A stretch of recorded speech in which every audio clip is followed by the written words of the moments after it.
हरे कृष्णा सभी को। आशा करती हूँ आप सभी बहुत अच्छे होंगे। आज श्रावण शुक्ल पक्ष की पुत्रदा एकादशी के व्रत की कथा सुनेंगे। तो चलिए शुरू करते हैं। धर्मराज युधिष्ठिर बोले कि हे भगवान, अब आप मुझे श्रावण माह के शुक्ल पक्ष की एकादशी की कथा सुनाइए। इस एकादशी का नाम तथा इसकी विधि क्या है, सो सब कहिए। श्री मधुसूदन बोले कि हे राजन, अब आप शांति पूर्वक श्रावण माह के शुक्ल पक्ष की एकादशी की कथा सुनिए। इस कथा के श्रावण मात्र से ही वाजपेय यज्ञ का फल मिलता है। द्वापर युग के प्रारंभ में महिष्मति नाम की नगरी में महिजीत नाम का एक राजा पुत्रहीन था। वह सदैव चिंताग्रस्त रहता था। उसे वह राज्य दुखदायी प्रतीत होता था, क्योंकि पुत्र बिना इस लोक और परलोक दोनों में सुख नहीं मिलता है। राजा ने पुत्र की प्राप्ति के बहुत यत्न किए, परंतु वह निष्फल गए। जब वह राजा वृद्ध होने लगा तो उसको चिंता और भी बढ़ने लगी। एक दिन उस राजा ने प्रजा को संबोधित करते कहा कि मैंने ना तो अपने जीवन में पाप किया है और ना अन्याय पूर्वक प्रजा से धन एकत्र किया है। ना मैंने कभी देवता और ब्राह्मणों का धन छीना है और ना किसी की धरोहर ली है। मैंने प्रजा को सदैव पुत्र की तरह पाला है। मैंने अपराधियों को पुत्र और बांधवों की तरह दंड दिए हैं। मैंने कभी किसी से राग द्वेष नहीं किया है, सबको समान माना है।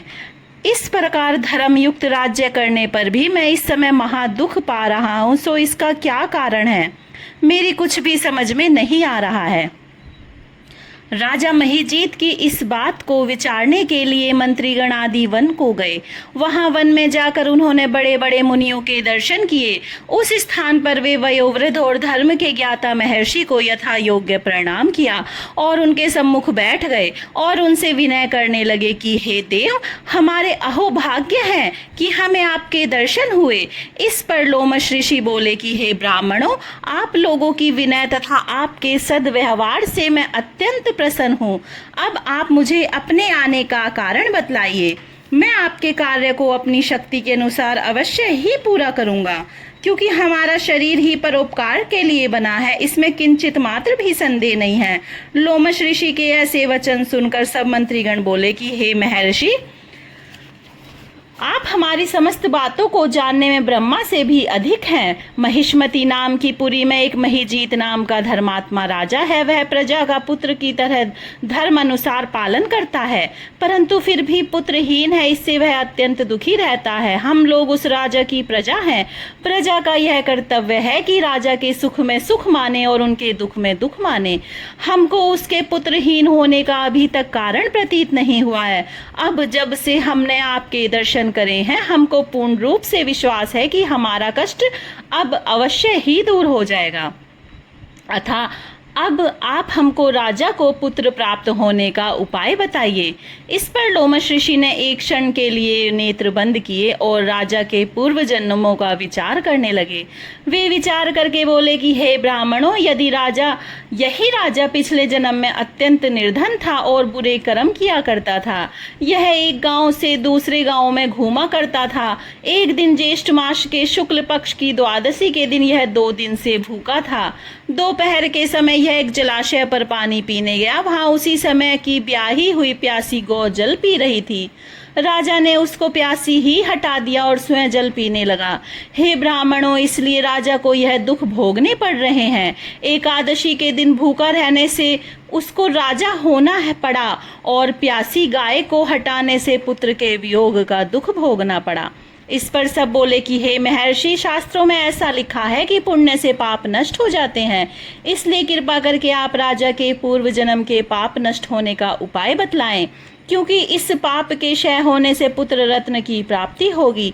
ब्राह्मणों के ऐसे वचन को सुनकर लोमश ऋषि बोले कि हे ब्राह्मणों, यदि श्रावण माह की शुक्ल पक्ष की पुत्रदा एकादशी को तुम सब लोग व्रत करो और रात्रि को जागरण करो और उस व्रत का फल राजा को प्रदान कर दो, तो तुम्हारे राजा को पुत्र रत्न अवश्य प्राप्त होगा। मंत्रियों सहित प्रजा महर्षि लोमश ऋषि के वाक्यों को सुनकर प्रसन्नता पूर्वक अपने नगर को वापस आई। उन सब लोगों ने श्रावण मास के शुक्ल पक्ष की पुत्रदा एकादशी को लोमश ऋषि की आज्ञा अनुसार विधि पूर्वक व्रत किया और द्वादशी को उसका फल राजा को दिया। उस पुण्य के प्रभाव से रानी ने गर्भ धारण किया और 9 महीने पश्चात उसके एक अत्यंत तेजस्वी पुत्र रत्न उत्पन्न हुआ। हे राजन, इसलिए इस एकादशी का नाम पुत्रदा एकादशी पड़ा। जो मनुष्य पुत्र रत्न को प्राप्त करना चाहते हैं उन्हें इस एकादशी का विधि पूर्वक व्रत करना चाहिए। इस व्रत के प्रभाव से इस लोक में सुख और परलोक में स्वर्ग मिलता है। इस कथा से हमें यह शिक्षा प्राप्त होती है कि पाप करते समय मनुष्य नहीं सोचता कि वह क्या कर रहा है, किंतु शास्त्रों से विदित होता है कि व्यक्ति का छोटा सा पाप भी उसे महान कष्ट भोगने को विवश कर देता है।